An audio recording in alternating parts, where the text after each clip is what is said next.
हरे कृष्णा। आप सभी का दिन शुभ और मंगलमय हो। इससे पहले की कथा सुनने के लिए आप सभी का बहुत बहुत धन्यवाद।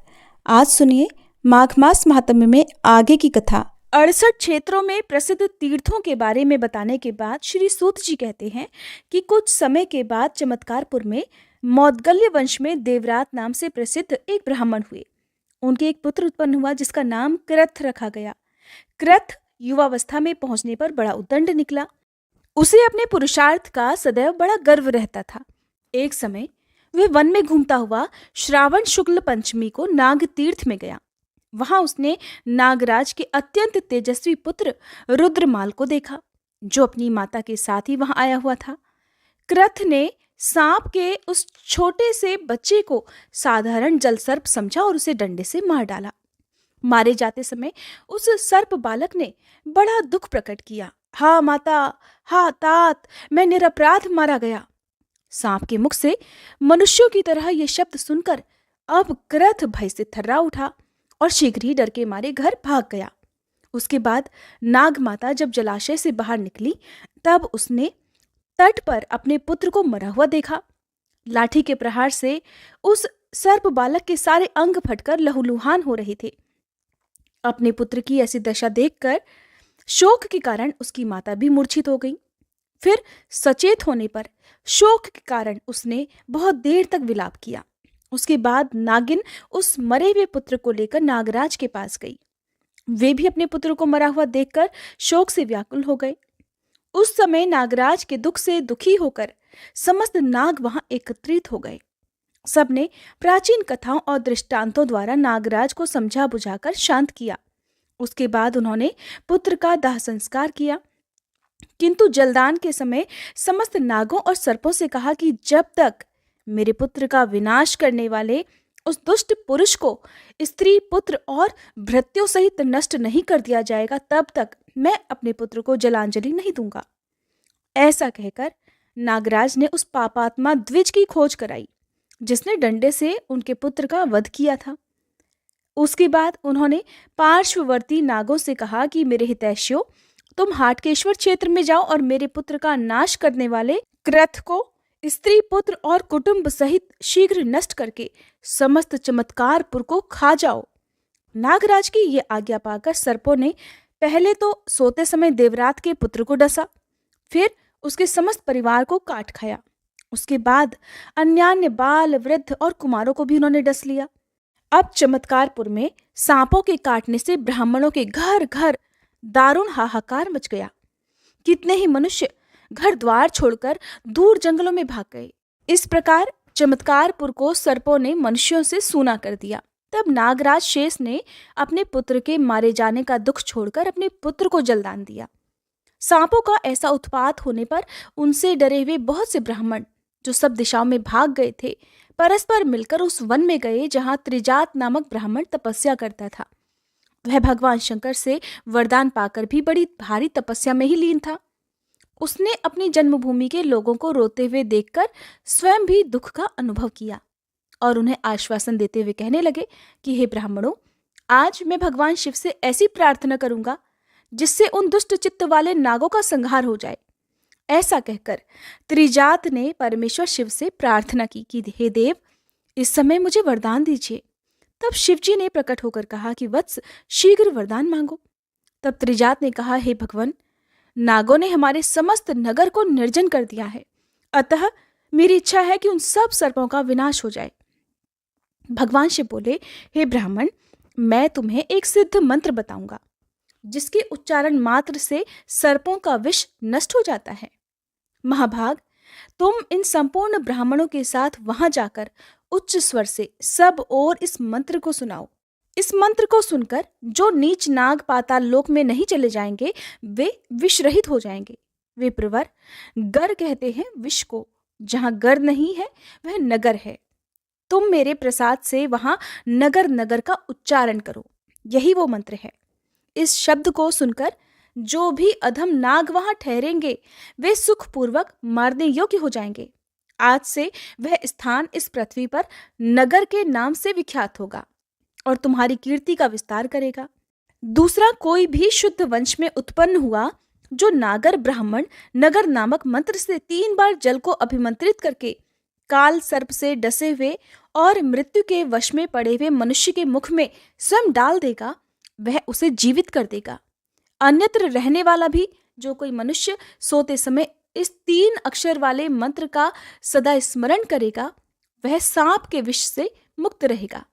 अजीर्ण और ज्वर संबंधी रोग भी इस मंत्र के प्रभाव से तुरंत ही नष्ट हो जाएंगे। ऐसा कहकर भगवान शिव अंतर्ध्यान हो गए। उसके बाद त्रिजात भी मरने से बचे हुए ब्राह्मणों के साथ चमत्कारपुर में गया। वहां सबने मिलकर नगरम नगरम का उच्चारण करते हुए उस क्षेत्र में प्रवेश किया जो घोर और क्रूर सांपों से व्याप्त हो रहा था, जो चारों ओर से विषैले सांपों से भर रहा था। भगवान शिव से प्राप्त हुए उस सिद्ध मंत्र को सुनकर सभी सांप विष और तेज से रहित होकर भाग गए। कुछ तो बिमौट में छिप गए और कुछ पाताल लोक में भाग गए। बचे खुचे सांपों को वहां के ब्राह्मणों ने डंडों से मार डाला। इस प्रकार सभी सांपों को उजाड़कर पीड़ा रहित हुए ब्राह्मणों ने त्रिजात को आगे रखकर स्थानीय सभी आवश्यक कृत्यों को पूर्ण किया। हे ब्रह्मर्षियों, इस प्रकार देवाधिदेव भगवान शिव की दया से कालांतर में वह नगर फिर से बसा और नगर नाम से प्रसिद्ध हुआ। श्री सूत जी कहते हैं, हे ब्रह्मर्षियों, इस प्रकार उस स्थान का उद्धार करके त्रिजात ने वहां देवाधिदेव भगवान शिव के लिए एक मंदिर बनवाया और उसमें त्रिजातेश्वर नाम से उसकी प्रतिष्ठा की। फिर वह श्रद्धापूर्वक दिन रात भगवान शिव की आराधना में लीन रहकर कुछ समय के बाद शरीर सहित शिवलोक को चला गया। उपमन्यु, क्रौंच, कैशोर्य तथा त्रैवण, इन 4 गोत्रों के ब्राह्मण उस नगर में फिर लौट कर नहीं गए। उन्हीं के साथ शुक आदि गोत्र भी सर्प भय से भाग गया था, वो भी वहां नहीं आया। शेष गोत्रों के ब्राह्मण जो वहां रह गए थे, अब उनका परिचय देता हूं।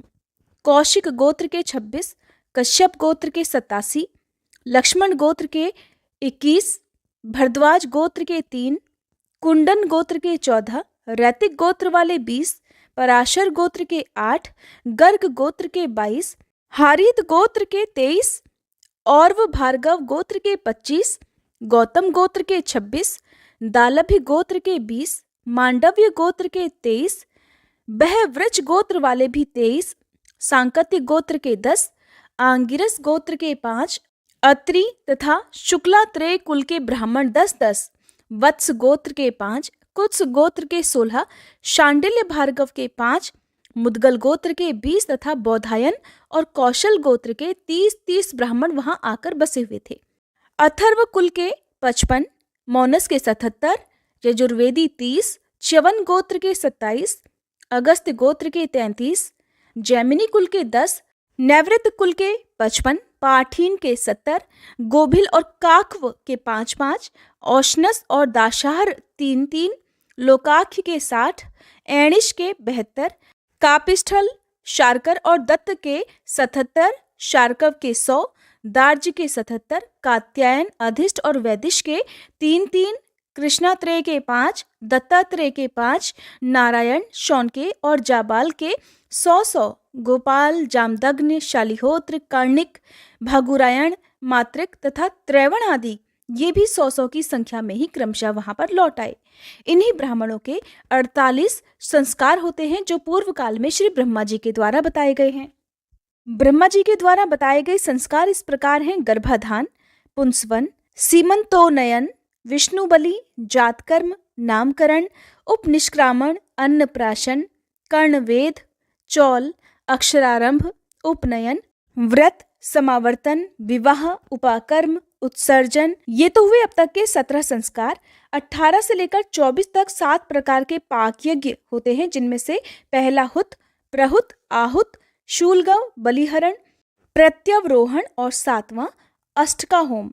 24 से लेकर 31 तक फिर से 7 हविर यज्ञ संस्था हैं, जिनमें पहला अग्न्याधान, अग्निहोत्र, दर्श पौर्णमास, चातुर्मास्य, आग्रणेष्टि, निरुद्ध, पशुबंध, सौत्रामणि और इसके अलावा 32 से लेकर 38 तक 7 सोमयज्ञ संस्था बताई गई हैं, जिनमें पहला अग्निष्टोम, दूसरा अत्यग्निष्टोम, तीसरा उक्थ, षोडशी वाजपेय, अतिरात्र और 7वां आप्तोर्याम है। 39वां संस्कार है वानप्रस्थ, उसके बाद संन्यास, फिर दया, अनुसूया, शौच, अनायास, मंगल्य, अकार्पण्य, अस्पृहा और 48वां संस्कार है अंत्येष्टि, अर्थात मृत्यु के समय किया जाने वाला अंतिम संस्कार।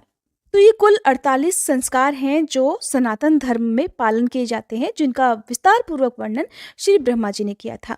यहाँ पर मैंने इन सभी संस्कारों के बारे में आपको सिर्फ इसलिए बताया है कि हमें अपने सनातन धर्म से जुड़ी हुई जो भी जानकारी है वो पता होनी चाहिए, ताकि हम अपने धर्म को ज़्यादा से ज़्यादा जान सकें।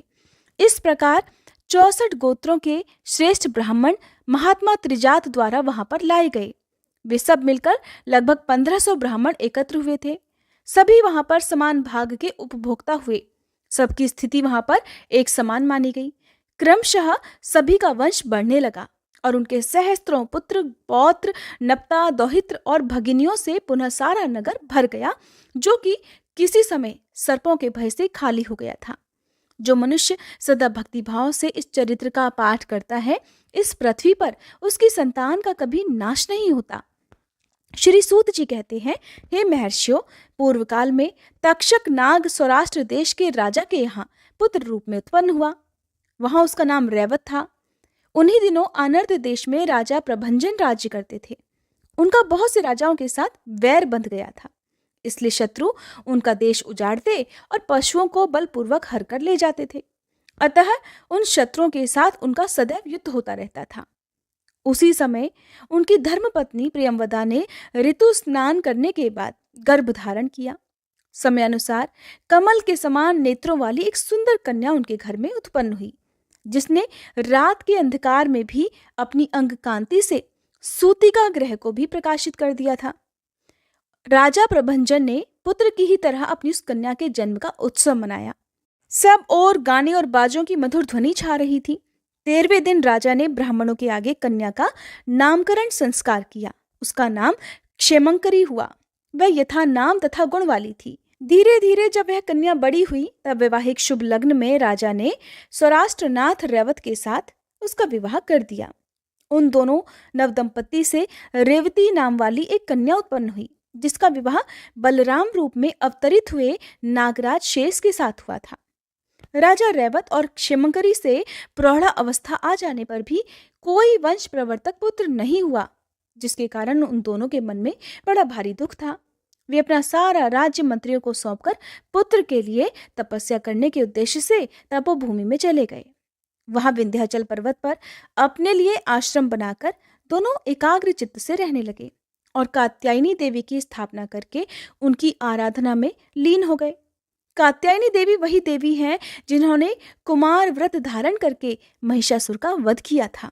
देवी ने उन दोनों की कठिन तपस्या से प्रसन्न होकर उन्हें वंश को बढ़ाने वाला एक पुत्र प्रदान किया, जो क्षेमजित के नाम से प्रसिद्ध हुआ।